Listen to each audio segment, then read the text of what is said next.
ধর্মনগর স্কুলের আন্দোলন করতে গিয়ে এলাকার সমাজদ্রোহীদের হাতে আক্রান্ত এক স্কুল পড়ুয়া বর্তমানে চিকিৎসাধীন রয়েছেন জিবি হাসপাতালে। কংগ্রেস সভাপতি আশিস কুমার সাহা এবং বিধায়ক সুদীপ রায় বর্মনের আদেশে অনুসারে এনএসইউআই টিমের এক প্রতিনিধি দল জিবি হাসপাতালে মেয়েটিকে দেখতে যান এবং পরিবারের সাথে কথা বলেন।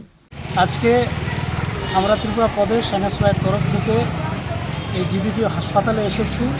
আপনারা সবাই অবগত আছেন, ধর্মনগরের একটা সরকারি স্কুলের স্টুডেন্ট মটুসী দাস, ওরা যখন ওদের স্কুলের শিক্ষক বদলির প্রতিবাদ করছিল, তখন বিজেপি আশ্রিত কিছু মাফিয়া সেই স্কুলের ভিতরে ঢুকে এই ছাত্রীর উপর প্রাণঘাতী আক্রমণ করে তাদের সঙ্গে অনেকের উপর আক্রমণ করেছে। তবে এই ক্ষেত্রে মটুসী দাসের অবস্থাটা খুব গুরুতর।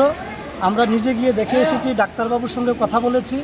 আমাদের দলের সভাপতি শ্রদ্ধেয় আশিস কুমার সাহা এবং বিধায়ক সুদীপ রায় বর্মন আমাদেরকে এখানে পাঠিয়েছেন ওনার খোঁজখবর নেওয়ার জন্য, দেখার জন্য।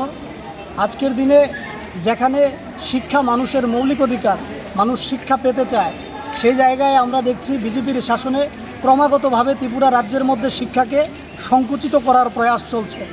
ইতিমধ্যেই পশ্চিম ত্রিপুরা জেলা এবং উত্তর ত্রিপুরা জেলার শতাধিক সরকারি বিদ্যালয় বন্ধ করে দেওয়ার পরিকল্পনা করেছে।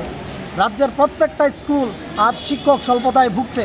যে জায়গায় রাজ্যের ছাত্রীরা চাইছে ওরা শিক্ষার মাধ্যমে এগিয়ে যাবে, ওদের ভবিষ্যৎকে গড়ে তুলবে, আর তাদের এই ভবিষ্যৎ গড়ার পথে অন্তরায় হয়ে দাঁড়িয়েছে বিজেপি আশ্রিত কিছু রাষ্ট্রবাদী মাফিয়ারা। তারই ফলস্বরূপ আজকে আমরা দেখেছি মটুসীর উপর প্রাণঘাতী আক্রমণ।